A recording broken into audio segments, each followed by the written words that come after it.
Crackdown চালানো হয়েছিল। গণহত্যার প্রতিবাদে এবং হেফাজতে ইসলামের সমর্থনে বিএনপি সারা দেশে 2 দিন হরতাল সহ বিভিন্ন কর্মসূচি পালন করেছিল তখন। সম্মানিত উপস্থিতিবৃন্দ, যে কোনো পেশা কিংবা চাকরির ক্ষেত্রে সার্টিফিকেটের গুরুত্ব বিবেচনা করে কাওমি মাদ্রাসা শিক্ষার্থীদের সর্বোচ্চ ডিগ্রি দাওরে হাদিস অর্থাৎ তাকমিল সনদকে মাস্টার্স সমমানের স্বীকৃতি দেওয়ার উদ্যোগ 2006 সালে বেগম খালেদা জিয়ার সরকারের আমলেই নেওয়া হয়েছিল। সম্মানিত ইমাম এবং খতিবগণ, দেশে বর্তমানে কাওমি ও আলিয়া সরকারি, বেসরকারি কিংবা নিবন্ধিত বা অনিবন্ধিত সব মিলিয়ে বিভিন্ন পর্যায়ের 50,000-এরও বেশি মাদ্রাসা রয়েছে। এসব মাদ্রাসায় লক্ষ লক্ষ শিক্ষার্থী পড়াশোনা করছেন। দেশের সরকারি কিংবা বেসরকারি ব্যবস্থাপনায় সারা দেশে সব মিলিয়ে মসজিদের সংখ্যা প্রায় 3.5 লক্ষ বা তারও কিছু বেশি হতে পারে। এই মসজিদগুলোতে কম বেশি প্রায় 17 লক্ষ ইমাম, খতিব, মুয়াজ্জিন ধর্মীয় দায়িত্ব পালন করছেন। লক্ষ লক্ষ মসজিদ, মাদ্রাসা, ইমাম, মুয়াজ্জিন, মাদ্রাসা শিক্ষার্থীকে রাষ্ট্রীয় অগ্রগতিমূলক কার্যক্রমের বাইরে রেখে দেশে কখনোই টেকসই উন্নয়ন করা সম্ভব নয়। এবং এই বাস্তবতা থেকে বিএনপি আগামী দিনের কর্মসূচিতে এ ব্যাপারে সুনির্দিষ্ট কর্মপরিকল্পনা গ্রহণ করেছে। সম্মিলিত ইমাম খতিব পরিষদের আজকের এই সম্মেলনে আপনারা আলেম ওলেমা, ইমাম, খতিব ও মুয়াজ্জিনদের স্বার্থ সংশ্লিষ্ট বেশ কয়েকটি দাবি উপস্থাপন করেছেন। আপনাদের উপস্থাপিত দাবিগুলোর বেশ কয়েকটি দাবি অগ্রাধিকার ভিত্তিতে পূরণ করার সব রকম সুযোগ রয়েছে বলে আমি মনে করি। আপনারা ইমাম, খতিব, মুয়াজ্জিনদের জন্য সার্ভিস রুল প্রণয়নের দাবি জানিয়েছেন। আপনাদের এই দাবিটি অত্যন্ত যৌক্তিক। অনেক মসজিদে মসজিদ কমিটির ইচ্ছা অনিচ্ছার উপরে ইমাম, মুয়াজ্জিনের চাকরি নির্ভর করে। আমি মনে করি এটি হওয়া উচিত নয়, এটি হতে পারে না। এটিকে আমি ইমাম, মুয়াজ্জিনদের বিরুদ্ধে অন্যায্য আচরণ বলে মনে করি। ইনশাল্লাহ আল্লাহর রহমতে বিএনপি রাষ্ট্র পরিচালনার সুযোগ পেলে সার্ভিস রুল প্রণয়নের ব্যাপারে অগ্রাধিকার ভিত্তিতে বাস্তবায়নের উদ্যোগ বিএনপি সরকার গ্রহণ করবে ইনশাল্লাহ। উপস্থাপিত অন্যান্য দাবিগুলো বাস্তবায়নের জন্য কার্যকর উদ্যোগ বিএনপি সরকার ইনশাল্লাহ গ্রহণ করবে। তবে সম্মানিত উপস্থিতিবৃন্দ, প্রতিটি দাবি বাস্তবায়নের ক্ষেত্রে সংশ্লিষ্ট ব্যক্তির যোগ্যতা এবং অভিজ্ঞতা নির্ধারণ করে আপনারা নিজেদের উদ্যোগে এক বা একাধিক কমিটি গঠন করে প্রতিটি দাবির বিপরীতে সুনির্দিষ্ট সুপারিশ তৈরি যাতে করতে পারেন তার জন্য তৈরি করে যদি আমাদেরকে দেন, তার জন্য আপনাদের প্রতি বিনীত আহ্বান জানাই।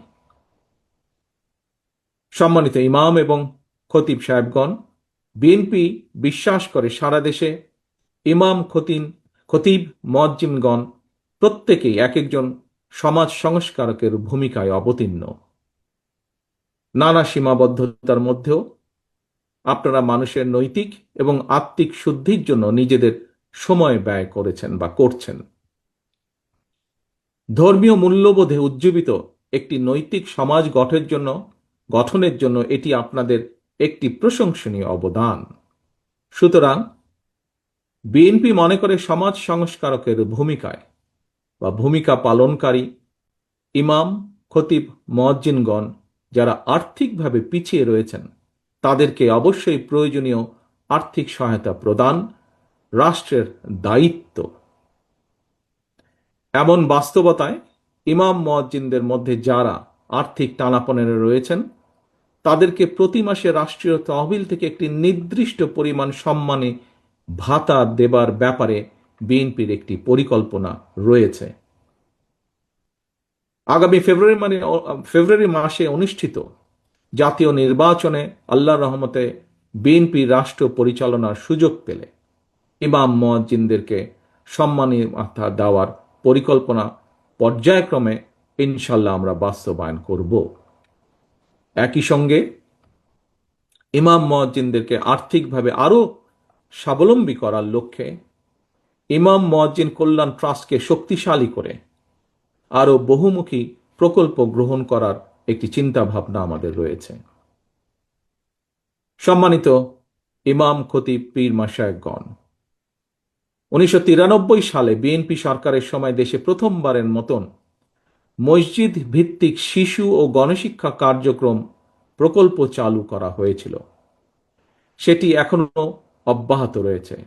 এর পাশাপাশি আগামী দিনে দুর্যোগ প্রতিরোধ কার্যক্রম সহ দেশের সকল জেলা, উপজেলা এবং স্থানীয় ভিত্তিক উন্নয়নমূলক কার্যক্রমে ইমাম মুয়াজ্জিনদেরকে কিভাবে সম্পৃক্ত করা যায় এই বিষয়টি নিয়েও আমাদের মধ্যে কর্মপরিকল্পনা রয়েছে।